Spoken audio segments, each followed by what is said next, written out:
السلام عليكم. بالنسبه لي تبغي تهضر على هذه الشركه هذه، انا دخلت غير ستاجير، استقدار فيها 10 سنين وعجبني الحال واستمريت وتزوجت وولدت وبزاف د الحوايج درتهم من هذه الشركه هذه، وشريت دار من هذه الشركه هذه.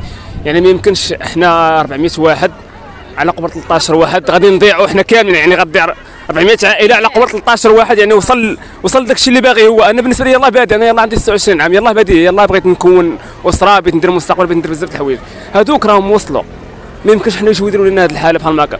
ما يمكنش لي انا غادي نسمح في الشركه انها يعني كتخلص لي راكيز ديالي، كندفع شي دواء كيتعوض ليا، كنتخلص نهار واحد. البريمات يعني درتي شي حاجه زيد على خدمتك كتاخذ عليها بريم، بقيتي شي سوايع كتخلص عليهم، بزاف د الحوايج كتستافد منهم.